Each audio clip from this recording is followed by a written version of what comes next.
I'm joined now by Mike Bako. He's the sports editor for the nationaldaily.com. Thanks very much for your time there, Mike. Let's just start with the doping scandal with Kamila Valieva. The Court of Arbitration met on Sunday in Beijing to discuss Valieva's case after she tested positive for the banned drug trimethazidine. Reports are that it's unlikely that she knowingly doped herself and that adults around her were likely to blame. Of course, there's no evidence for this at this point, but given that she's 15 years old, this case needs to be treated extremely carefully. What goes into an investigation like this? Well, it needs to be treated with a lot of sensitivity, but unfortunately, the Russian Athletic Committee doesn't really get the benefit of the doubt, whether she's 15 or not. A long history of doping. There's a reason why they're not participating under the Russian flag. So there are a lot of layers that go into this. You mentioned that the Court of Arbitration for Sports is investigating this. It's a three-person panel. They've taken now a few days to go over this. You would think with a case like this, it would be somewhat cut and dry. Was she prescribed this medication for some reason? It's usually meant to treat heart palpitations, vertigo, different types of heart conditions like that. But it could also increase blood circulation and blood flow. So this is a drug that can be used for the benefit if you are a high performance athlete. Again, she was magnificent on the ice. Is it possible that she could have been given this? Yes, that's what the arbitration court is going to decide. It's really going to affect not only her future, but really how this entire Olympic Games is framed, because she was one of the big breakout stars. Yeah, I mean, you already mentioned the IOC has already sanctioned Russia for its state-led systematic doping program, which is why the athletes aren't representing their country, but the Russian Olympic Committee. Has this action by the IOC made any difference in Russia's approach, to the ways in which it's approached the Olympics in the past? Well, even in the past, when they said that they were getting their act together, it was so systemic and so deep that not only did it go to the highest levels of the athletic federation, it went to the highest levels of government.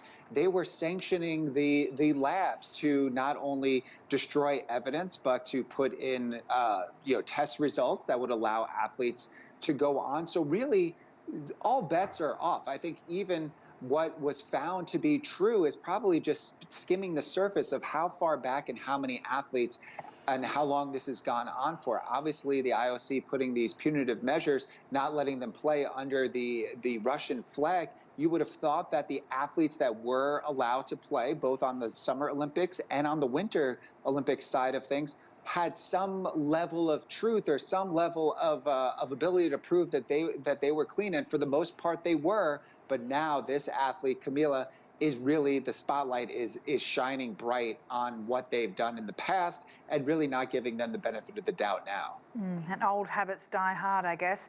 Now, there's been a lot of attention on Asian American women, particularly competing at the Olympics, Ayhan and Chloe Kim, to name a few. There's adulation on the global stage, but on the US home turf, some criticism, some would describe even as racism. What's your take on the reaction to the Asian American competitors, particularly the women?